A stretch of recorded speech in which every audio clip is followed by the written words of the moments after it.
Caminantes camino, nos encontramos nuevamente con George Ivanovich Gurdjieff, esta vez para abrir su obra La vida es real solo cuando yo soy.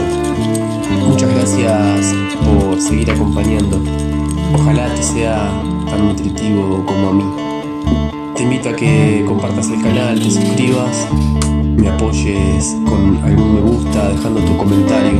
A través de Patreon también puedes acompañar esta labor, que ojalá podamos seguir compartiendo.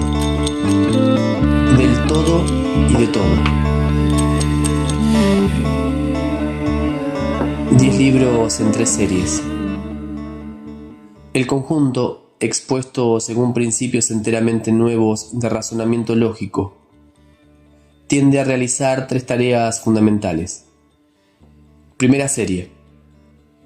Extirpar del pensar y del sentimiento del lector, despiadadamente y sin la menor componenda, las creencias y opiniones, arraigadas desde siglos en el psiquismo de los hombres, acerca de todo cuanto existe en el mundo.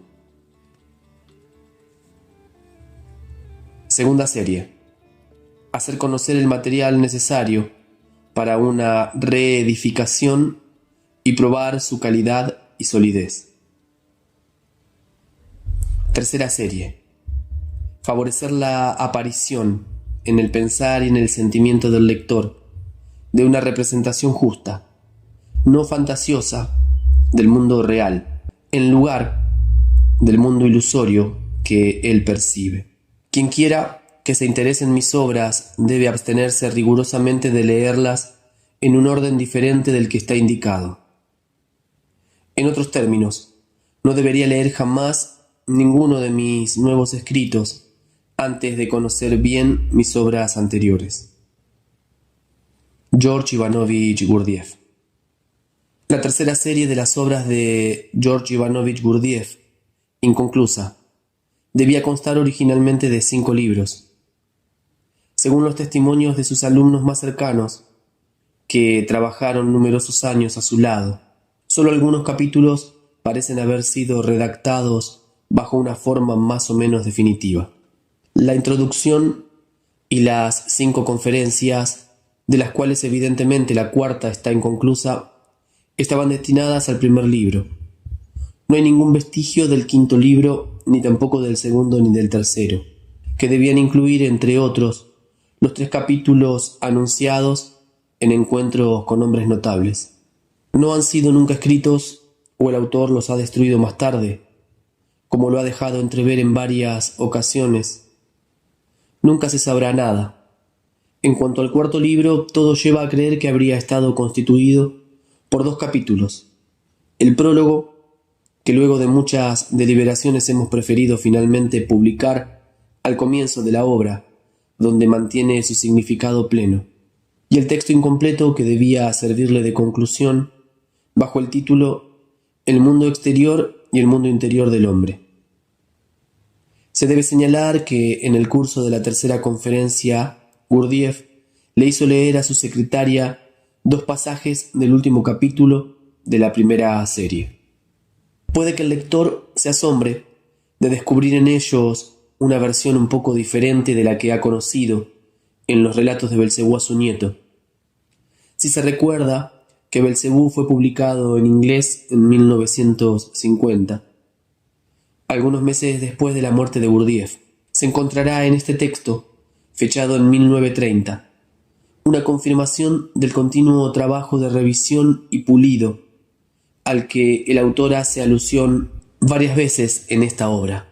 Aunque los textos aquí presentados no constituyen sino un esbozo fragmentario y apenas bosquejado de lo que Gurdjieff se proponía escribir bajo el título de la tercera serie, La vida es real solo cuando yo soy.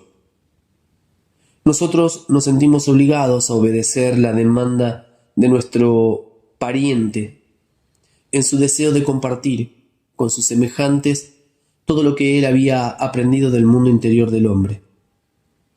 Creemos seguir fielmente sus intenciones cuando él escribió su introducción y responder de esta manera a la espera del numeroso público interesado en sus enseñanzas. Por los herederos. Valentín Anastasiev. Prefacio.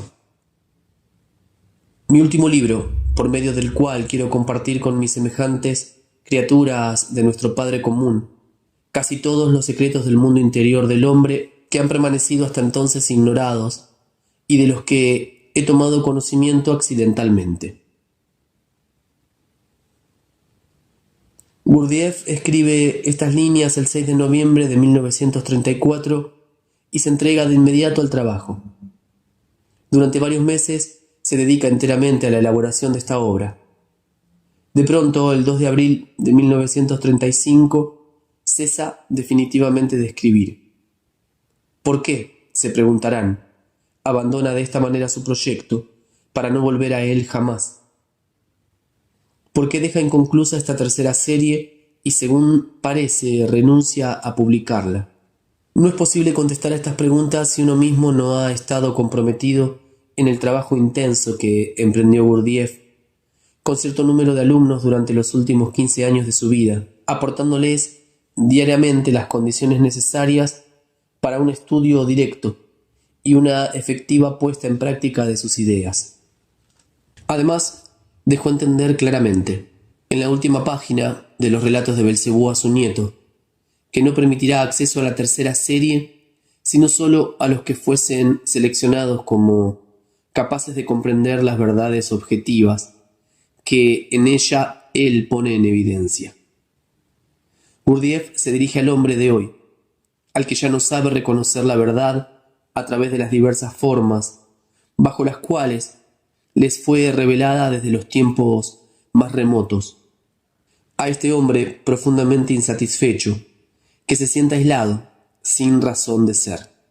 Pero ¿cómo despertar en él una inteligencia capaz de discernir lo real de lo ilusorio? Según Gurdjieff, uno solo puede acercarse a la verdad si todas las partes que constituyen al ser humano, el pensamiento, el sentimiento, el cuerpo, son tocadas con la misma fuerza y de la única manera que conviene a cada una de ellas, sin lo cual el desarrollo seguirá siendo unilateral y tarde o temprano tendrá que detenerse. Sin la comprensión efectiva de este principio, todo trabajo sobre sí estará condenado a la desviación. Se interpretarán falsamente las condiciones esenciales, y uno verá repetirse mecánicamente formas de esfuerzo que no sobrepasarán el nivel ordinario. Gurdjieff sabía servirse de cada circunstancia de la vida para hacer sentir la verdad. Lo he visto en acción, atento tanto a las posibilidades de comprensión de sus diferentes grupos, como a las dificultades subjetivas de cada uno. Lo he visto poner deliberadamente el acento sobre un aspecto del conocimiento, luego sobre otro, según un plan bien determinado, unas veces actuando mediante un pensamiento que estimulaba la inteligencia hasta abrirla a una visión enteramente nueva, otras veces por medio de un sentimiento que exigía el abandono de todo artificio en beneficio de una sinceridad inmediata y total, y otras a través del despertar y la puesta en movimiento de un cuerpo que respondía libremente a lo que le era demandado servir. Por lo tanto, ¿cuál era su intención al escribir la tercera serie?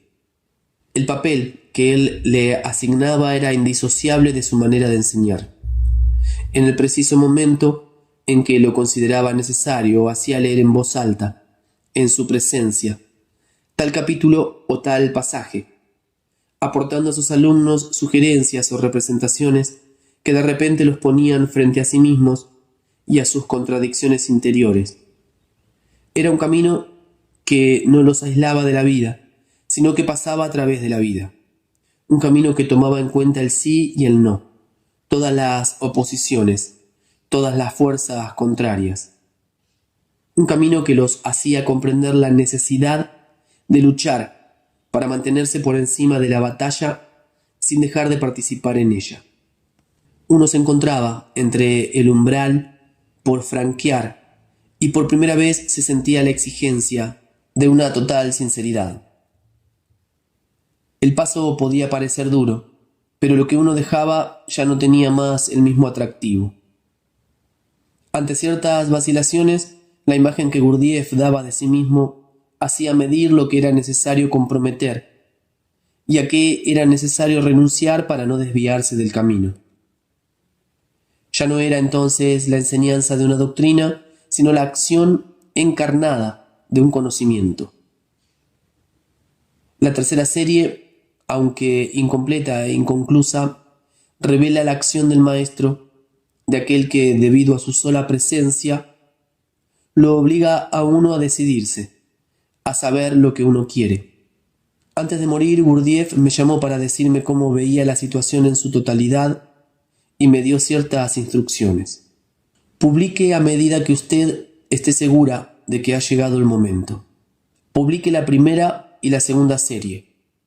Pero lo esencial, ante todo, es preparar un núcleo de gente capaz de responder a la demanda que aparecerá.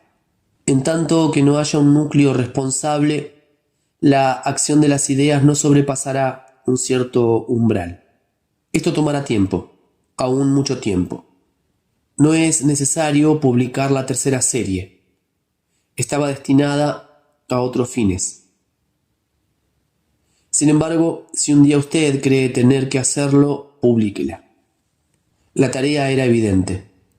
Desde que se publicara la primera serie, era necesario trabajar sin tregua para formar un núcleo capaz de hacer vivir, por su nivel de objetividad, de devoción y de exigencia hacia sí mismo, la corriente que había sido creada. Jane de Salzman.